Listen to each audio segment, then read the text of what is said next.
Hello friends, you all are welcome to the JK Civil Services. In this video we will be learning the interpersonal skills including communication skills. देखिए कल भी मैंने जब आपके साथ बात की थी तब मैंने आपको यही बताया था कि interpersonal skills and communication skills को जब हम पढ़ेंगे सबसे पहले हम उसके लिटरल मतलब के बारे में बात करेंगे। तो यहाँ पे आज की वीडियो में मैं आपके साथ बात करूँगी कम्युनिकेशन, इंटरपर्सनल कम्युनिकेशन क्या होता है या फिर प्रोसेस ऑफ जो कम्युनिकेशन होता है, ठीक है, हम उसके बारे में बात करेंगे। तो सबसे पहले अगर मैं बात करूं कम्युनिकेशन की, ठीक है, तो कम्युनिकेशन का लिटरल मतलब क्या होता है या फिर मैं सबसे पहले आपको बेसिक लैंग्वेज में बताऊं। देखिए जब भी हम लोग जो है वो इंटरेक्ट करते हैं तो हम क्या करते हैं, हम किसी ना किसी तरह से क्या करते हैं, कम्युनिकेट करने की कोशिश करते हैं। और कम्युनिकेट हम क्या करते हैं, जब भी हम इंटरेक्ट करते हैं एक इंडिविजुअल से दूसरे इंडिविजुअल के साथ, तो वहाँ पे हम कम्युनिकेट करते हैं हमारे फैक्ट्स जो हमें पता है, थॉट्स या फिर इंफॉर्मेशन किसी भी तरह की जो हमारे पास है, ठीक है। तो ये है जो हम बेसिक लैंग्वेज में हम बोल सकते हैं, जो आपको, मुझे या हम सभी को पता है कि कम्युनिकेशन क्या होता है। अगर मैं इसके थ्योरेटिकल पोर्शन की बात करूं, ये सारा डाटा मैंने आपकी जो अरिहंत की बुक है वहाँ से लिया, आप चाहे तो उसको भी रेफर कर सकते हैं। देखिए क्या लिख रखा है, the term communication is derived from Latin word, कि जो कम्युनिकेशन जो है वो लैटिन वर्ड से लिया गया है। और लैटिन वर्ड में इसको क्या बोलते हैं, कम्युनिस। और कम्युनिस का क्या मतलब होता है, टू मेक कॉमन। अब कॉमन क्या चीज़ हमें बनानी है, वो है आपके फैक्ट्स, थॉट्स या इंफॉर्मेशन, ठीक है। मतलब एक इंडिविजुअल जब दूसरे इंडिविजुअल से इंटरेक्ट करेगा, कम्युनिकेट करेगा, तो वहाँ पे वो किन चीज़ों को कॉमन बनाएगा, थॉट्स को, इन्फॉर्मेशन को या फिर फैक्ट्स को। फॉर एग्जांपल मुझे कोई चीज़ पता है, वो मैं आपको डिलीवर कर रही हूँ, आप जाके किसी और को डिलीवर करेंगे, वो थर्ड पर्सन जाके किसी और फोर्थ पर्सन को जो है वो चीज़ कम्युनिकेट करेगा, ठीक है। तो जो चीज़ मुझे पता थी वो चीज़ मैंने आप सभी को बताकर या आपके साथ शेयर करके वो कॉमन कर दी। Therefore the communication is the exchange of thoughts. तो कम्युनिकेशन क्या हो गया, एक्सचेंज ऑफ थॉट्स या फिर इंफॉर्मेशन या message etcetera by the way of speech, writing and signal. ये भी ध्यान दीजिएगा कि ये जो कम्युनिकेशन है ये ज़रूरी नहीं है कि ये वर्बल ही हो, मतलब बोल के ही किया जा सकता है, ये नॉन वर्बल भी हो सकता है। नॉन वर्बल का क्या मतलब है, ये किसी गेस्चर या सिग्नल के थ्रू भी किया जा सकता है। फॉर एग्जांपल हम किसी के घर में जाते हैं तो वहाँ पे हम हैंड शेक करते हैं, या ठीक है, या फिर कोई हमसे बहुत दूर खड़ा है तो हम सिर्फ उसको हाथ वेव करके ही उसको एक सिग्नल पहुँचा देते हैं। तो वो भी एक तरह का कम्युनिकेशन ही है, ठीक है, क्योंकि वो दो लोगों के बीच में इंटरेक्शन हो रहा है, ठीक है। तो ये था आपका कम्युनिकेशन। इसके बाद मैं बात करूँ interpersonal skills and communication skills की। देखिए मैंने आपको कल भी बताया था, अभी ऊपर भी बताया, आप सबसे पहले इसको एक एग्जाम्पल के थ्रू मैं आपको समझाने की कोशिश करती हूँ। देखिए ये हमारे पास एक इंडिविजुअल है और दूसरा ये एक इंडिविजुअल है, ठीक है। इन दोनों के बीच में कॉन्टिन्यूस इंटरेक्शन हो रहा है, ठीक है। और ये इंटरेक्शन किसकी वजह से होता है या इसको प्रैक्टिकल शेप क्या देता है, वो देता है आपका कम्युनिकेशन, ठीक है। ये किसी ना किसी तरह से कम्युनिकेट करते हैं, ठीक है। अब इंटरपर्सनल स्किल्स का क्या मतलब होता है, देखिए जब ये कम्युनिकेट करेंगे एक दूसरे के साथ तो इन दोनों में, फॉर एग्जांपल यहाँ पे ये इसको हेलो बोल रहा है, ठीक है, किस तरह से इसने अपना हाथ को वेव किया इस पर्सन की तरफ और इसको हेलो बोला। तो इसका मतलब क्या हुआ, इस पर्सन में एक ऐसी स्किल थी किसके लिए, अपने मैसेज को डिलीवर करने के लिए, ठीक है, कम्युनिकेट करने के लिए इसके पास एक ऐसी स्किल थी जिससे इसने इस वाले पर्सन को जो है वो समझाया कि वो इसको हेलो बोल रहा है। तो इंटरपर्सनल स्किल क्या होती है, इंटरपर्सनल स्किल वो होती है जहाँ पे दो इंडिविजुअल होते हैं, वो कॉन्टिन्यूस इंटरेक्ट करते हैं एक दूसरे के साथ और उसके लिए, उस इंटरेक्शन को होने के लिए इनके पास ऐसी स्किल होती है, ठीक है, कि वो जो ये इंडिविजुअल कहना चाह रहा है वही सेम मैसेज वो जो है इस इंडिविजुअल को समझ आता है, ठीक है। और ये इंटरेक्शन को प्रैक्टिकल शेप देता है हमारा कम्युनिकेशन, ठीक है। और ये कम्युनिकेशन वर्बल भी हो सकती है और नॉन वर्बल भी हो सकती है। अब देख लेते हैं लिखा क्या है यहाँ पे। देखिए लिखा है कि इंटरपर्सनल या communication skills are the skills that a person employs while interacting with the people. जब एक इंडिविजुअल दूसरे इंडिविजुअल के साथ इंटरेक्ट करता है तो वो ऐसी स्किल्स को एम्प्लॉय करता है, ठीक है, ताकि सामने वाला जो इंसान है वो उसको समझ पाए कि वो क्या बोलना चाहता है, ठीक है, क्या कम्युनिकेट करना चाहता है। इंटरेक्शन हेल्ड थ्रू कम्युनिकेशन, मैंने आपको बताया था जो इंटरेक्शन था वो किसकी वजह से होता है, प्रैक्टिकल शेप उसको कौन देता है, उसको कम्युनिकेशन देता है। Therefore the interpersonal skills are often terms and communication skill, ठीक है। इसीलिए जो इंटरपर्सनल स्किल्स हैं, जो दो लोगों के दरमियान की जो इंटरेक्शन है उसको क्या बोला जाता है, उसको जो कम्युनिकेशन स्किल्स है वो बोला जाता है। सबसे पहले हमने देखा communication, interpersonal skill, communication skills क्या होते हैं। अब थर्ड है हमारे पास इम्पोर्टेंस ऑफ इंटरपर्सनल या कम्युनिकेशन स्किल। देखिए ये टॉपिक ही सारा आपका interpersonal skills including communication skills पे है। मैंने कल भी आपको इसके इम्पोर्टेंस के बारे में थोड़ा सा डिस्कस किया था। ये जो टॉपिक है कल को आप सोशल लाइफ में जब उतरेंगे या फिर जब आप लोगों के साथ इंटरेक्ट करेंगे तो आपकी कम्युनिकेशन ऐसी होनी चाहिए कि आप लोगों पे एक इम्पैक्ट डाल सकें, ठीक है, उनको इन्फ्लुएंस कर सकें अपनी बातों से, ठीक है। इसीलिए ये टॉपिक आपका इम्पोर्टेंट हो जाता है। तो सबसे पहले यहाँ पे क्या लिखा है, फर्स्ट पॉइंट है expected to have respectable and pleasing behaviour. मतलब कल को जब आप जाएं तो आपका जो बिहेवियर है वो कैसा होना चाहिए, रिस्पेक्टेबल टुवर्ड्स अदर, और साथ ही साथ प्लीजिंग होना चाहिए, ताकि आप लोगों को जो दूसरे लोग हैं, मतलब आपको जब कल आप ऐसा ही बन जाएंगे, आपको प्रैक्टिकल सिचुएशंस में उतारा जाएगा, आपको किसी फील्ड वर्क में डाला जाएगा, तो आप वहाँ के लोगों को अट्रैक्ट कर सके, अपनी बातों से मोल्ड कर सकें कि वो वही करें जो आप उनसे करवाना चाहते हैं, ठीक है।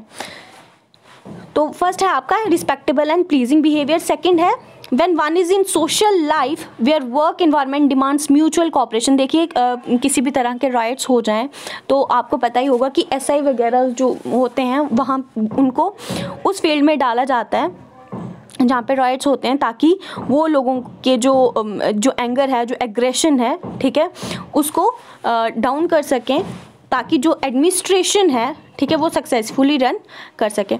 तो ये तभी होगा जब जो ये हाई ऑफिशियल्स होते हैं, जैसे एसआई के जो भी आपको डिप्लॉय किया जाएगा वहाँ पे, तो उनके पास इतनी पावर हो, वो इंटरेक्शन इतने अच्छे से कर सकें, या कम्युनिकेट जो लोग हैं उनको इतने अच्छे से उनका कम्युनिकेशन हो, ताकि लोग जो हैं, जो जनरल पीपल है, वो उनको कोऑपरेट करें, उनका म्यूचुअल कोऑपरेशन जो है वो उनको मिले, ताकि वो वही करें जो एडमिनिस्ट्रेशन जो है वो उनसे करवाना चाहता है, ठीक है। So this is the importance of interpersonal skills and communication skill. आपने अपनी पर्सनल लाइफ में भी इसकी इम्पोर्टेंस को समझा होगा। अगर एक इंसान बहुत अच्छी तरीके से कोई मैसेज जो है वो, या फिर किसी भी तरह का अगर वो इंटरेक्शन कर रहा है, वो बहुत अच्छा है, तो सामने वाला जो इंसान होता है वो बहुत जल्दी से मान जाता है, ठीक है, जो भी फर्स्ट पर्सन जो है वो उससे करवाना चाहता है। इसके अलावा है करेक्टरिस्टिक्स में अगर मैं बात करूँ, सबसे पहला करेक्टरिस्टिक्स है कम्युनिकेशन का कि इसमें दो लोग होंगे, एक सेंडर होगा, एक रिसीवर होगा, ठीक है। तो सेंडर जो होगा वो मैसेज को पास करेगा जो रिसीवर तक पहुंचेगा, ठीक है। सेकंड है इसका exchange of data. Exchange of data का क्या मतलब है? एक्सचेंज ऑफ डाटा का मतलब है कि जो भी दो पर्सन होंगे उनके दरमियान कम्युनिकेशन में मैसेज का ट्रांसफ़र होगा। तो इसका मतलब किसका ट्रांसफ़र हो रहा है या एक्सचेंज हो रहा है? डाटा का। या डाटा के अलावा आप थॉट्स भी लिख सकते हो, किसी भी तरह का इंटरेक्शन, ठीक है। थर्ड है आपका क्रिएट म्यूचुअल अंडरस्टैंडिंग। देखिए जो भी मैसेज जो है वो फर्स्ट पर्सन जो देना चाह रहा है, सेकंड पर्सन जो है वो उसी मैनर में उसको डिकोड करेगा। तो इससे क्या होगा, इन दोनों के बीच में म्यूचुअल अंडरस्टैंडिंग क्रिएट होगी। मतलब फर्स्ट पर्सन जो है या फिर सेकंड पर्सन जो है वो फर्स्ट पर्सन को जो है वो समझ पाएगा, ठीक है। उनमें म्यूचुअल अंडरस्टैंडिंग इतनी हो जाएगी कि वो फर्स्ट पर्सन जो भी सेकंड पर्सन को कहना चाह रहा है वो उसको इजीली समझ आएगा, ठीक है। तो यहाँ पे क्या लिखा है? Receiver receive the information the way it is given, it was given, ठीक है। ये क्यों होता है ऐसा? जब दो इंसानों में म्यूचुअल अंडरस्टैंडिंग हो, ठीक है। इसके बाद लिखा है कि कम्युनिकेशन जो है वो एक कॉन्टिन्यूस प्रोसेस है। कॉन्टिन्यूस प्रोसेस का क्या मतलब है, ये एक एंडलेस प्रोसेस है। इंसान जब बर्थ लेता है, ठीक है, बर्थ के साथ साथ डेथ तक वो किसी ना किसी फॉर्म में कम्युनिकेट करता रहता है। तो ये क्या है, ये एक एंडलेस प्रोसेस है, ठीक है। लास्ट है use of words as well as symbols. देखिए जब मैं आपको वर्बल और नॉन वर्बल कम्युनिकेशन पढ़ाऊँगी वहाँ पे आपको ये समझ आ जाएगा कि जो कम्युनिकेशन होती है ये ज़रूरी नहीं कि ये वर्बली ही हो। वर्बली का क्या मतलब है कि आप सिर्फ इसको बोल के ही कर सकते हैं, या जो इंटरेक्शन है वो सिर्फ बोल के ही होता है, ठीक है। ये नॉन वर्बल तरीके में भी हो सकता है, ठीक है। नॉन वर्बल का क्या मतलब है, आपने देखा होगा आप जब भी किसी के घर जाएं तो sometimes you just shake an hand सामने वाले पर्सन के साथ, ठीक है। तो उससे क्या होगा, सामने वाले को उस प्रोसेस से भी, उस गेस्चर से भी आप कम्युनिकेट कर रहे हैं, ठीक है। आप सिंपली हाथ वेव कर रहे हैं किसी और इंसान को देख के, तो वहाँ पे भी आप क्या कर रहे हैं, आप सिर्फ और सिर्फ कम्युनिकेट कर रहे हैं। तो ये जो कम्युनिकेशन है ये वर्बल नहीं है, सिर्फ बोल के नहीं हो रहा है, ठीक है। तो जो कम्युनिकेशन होता है वो यूज़ करता है वर्ड्स को भी एज वेल एज सिंबल्स को भी, या फिर आप इसको भी ऐसे भी बोल सकते हो कि कम्युनिकेशन जो है वो वर्बल भी हो सकता है और नॉन वर्बल भी हो सकता है। इसके बाद जो नेक्स्ट टॉपिक है वो है process of communication. Process of communication में देखिए आपको क्या पढ़ना है, प्रोसेस ऑफ कम्युनिकेशन में क्या प्रोसेस होता है, ठीक है। सबसे पहले आप यहाँ पे आ जाइए, यहाँ पे आप देखिए प्रोसेस ऑफ कम्युनिकेशन आप सिंपल इस डायग्राम से भी समझ सकते हैं। देखिए यहाँ पे एक सेंडर होगा, ठीक है। सेंडर जो भी होगा ये सबसे पहले मैसेज को ट्रांसफ़र करेगा। इसका मतलब ये सेंडर जो है वो हमेशा और हमेशा हर कंडीशन में इनिशिएटर होगा, ठीक है, इस प्रोसेस में। इसके बाद ये मैसेज को जाके एनकोड करेगा। एनकोडिंग के बाद ये किसी ना किसी चैनल में उसको डालेगा ताकि ये रिसीवर तक पहुंच सके। रिसीवर ये मैसेज डिकोड करेगा और फाइनली ये अपना फीडबैक जो है वो सेंडर को देगा। ये है सारा प्रोसेस, ठीक है। इसको वन बाय वन करके हम देख लेते हैं। सेंडर क्या होता है, इनकोडिंग क्या होती है, चैनल क्या होता है, ये सब टर्म्स हम देख लेते हैं। देखिए सबसे पहले प्रोसेस ऑफ कम्युनिकेशन, ठीक है। प्रोसेस ऑफ कम्युनिकेशन की अगर मैं बात करूं, सबसे पहले में हमने अभी देखा कि यहाँ पे एक सेंडर होता है। अब ये सेंडर कौन होता है, ये वो इंडिविजुअल होता है जो सबसे पहले प्रोसेस को स्टार्ट करता है, ठीक है। इनिशिएटर होता है किसका, मैसेज का। जो मैसेज डिलीवर करता है ये वो पर्सन होता है। अब ये जो मैसेज डिलीवर कर रहा है ये किसी भी फॉर्म में हो सकता है, ये पिक्चर की फॉर्म में हो सकता है, रिपोर्ट की फॉर्म में हो सकता है, ऑर्डर की फॉर्म में हो सकता है, पोस्टर या गेस्चर, किसी भी तरीके से हो सकता है। तो ये इंडिविजुअल सबसे पहले मैसेज को भेजेगा, ठीक है, टुवर्ड्स किसकी तरफ, रिसीवर की तरफ, इसीलिए इसको इनिशिएटर भी बोला जाता है। सेकंड है एनकोडिंग। देखिए एनकोडिंग का सिंपली अगर मैं आपको समझाऊं तो एनकोडिंग आप ये देख लीजिए कि एनकोडिंग क्या होती है। देखिए एनकोडिंग का मतलब होता है कि जो भी इंडिविजुअल होगा, जो इनिशिएटर होगा या जो सेंडर होगा, वो कुछ ऐसे वर्ड्स को लेगा या फिर ऐसी सिंबल्स को लेगा, ऐसे पिक्चर्स को लेगा या फिर ट्रांसफॉर्म करेगा जिससे रिसीवर को समझ आ जाए कि वो या फिर जो सेंडर है वो कहना क्या चाहता है, ठीक है। तो ये होती है एनकोडिंग। मतलब ये जो भी वर्ड्स या जो भी मैसेज जो है ये जो पहुंचाना चाहता है, इसके लिए ये उन वर्ड्स, पिक्चर या किसी भी तरह की उसको इस तरह से ट्रांसफॉर्म करे ताकि रिसीवर जो है वो समझ पाए, ठीक है, कि जो सेंडर है वो कहना क्या चाहता है।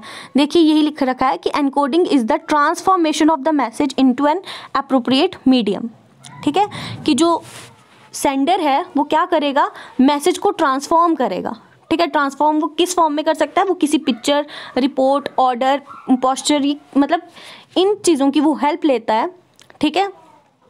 वो वर्बल भी हो सकते हैं, वो नॉन वर्बल भी हो सकते हैं, डिपेंडिंग अपॉन टाइम। मतलब डिपेंडिंग अपॉन टाइम का ये मतलब है कि हो सकता है कि जो रिसीवर हो वो बिल्कुल आपके सामने खड़ा हो या फिर ये रिसीवर जो है ये माइल्स अवे हो, ठीक है। तो एनकोडिंग इसी को देख के की जाती है कि इंसान पास है या दूर है, ठीक है। इसके अलावा space, nature of the message to be send to the intended receiver. तो एनकोडिंग देखा हमने, सेंडर क्या होता है, सेंडर वो इंसान होता है जो सबसे पहले जो प्रोसेस ऑफ कम्युनिकेशन होती है उसको इनिशिएट करता है, उसके बाद ये जो है मैसेज को ट्रांसफॉर्म करता है। ट्रांसफॉर्म का क्या मतलब है, ये उस तरीके से अपने मैसेज को भेजता है ताकि जो रिसीवर है उसको अप्रोप्रिएट मैनर में समझ आ जाए कि सेंडर बोलना क्या चाहता है, ठीक है। पर ये किस बात का ध्यान रखता है कि टाइम का ध्यान रखता है कि वो जो जो रिसीवर है वो कैसा है और वो कहाँ पे है, पास है, दूर है या किस तरह से है।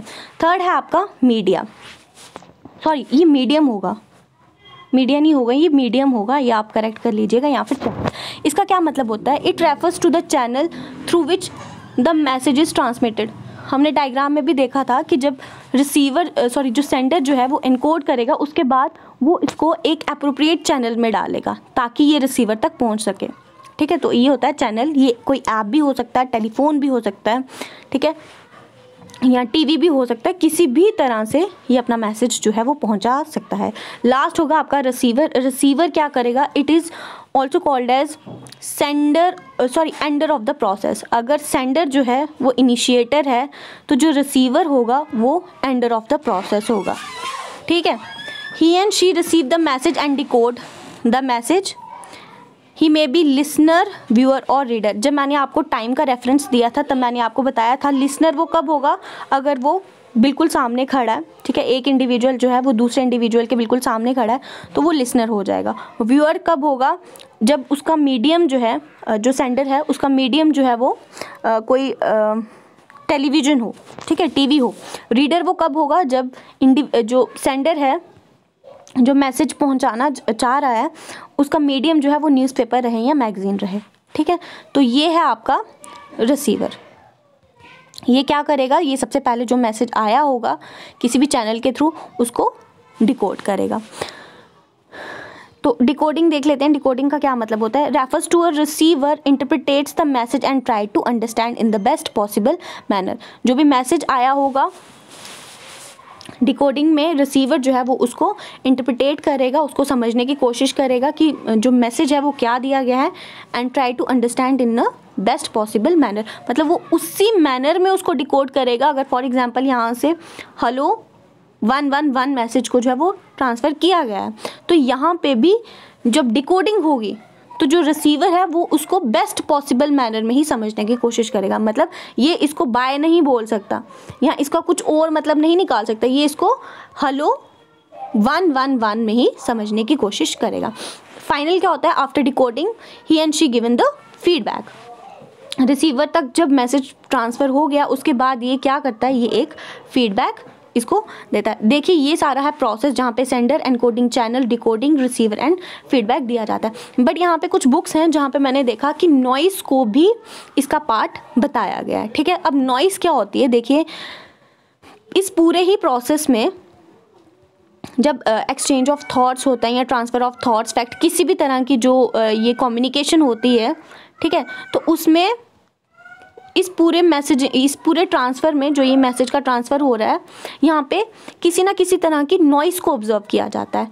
ये नॉइज़ क्या होती है, ये किसी भी तरह से जो ऑब्स्ट्रक्शन है या फिर हिंड्रेंस है वो कम्युनिकेशन में पैदा करने की कोशिश करती है, ठीक है। तो ये भी, इस नॉइज़ को भी इसी का पार्ट जो है, ये जो आपका प्रोसेस ऑफ कम्युनिकेशन है इसको देखा जाता है। तो अगर आपको आए एग्ज़ाम में कि जहाँ पे आपको नॉइस भी दिया हुआ है तो आप इसको भी टिक कीजिएगा क्योंकि नॉइस भी मैंने बहुत सी बुक्स में देखा कि उसको भी इसी का एक पार्ट बताया जाता है, किसका, प्रोसेस ऑफ कम्युनिकेशन का, ठीक है।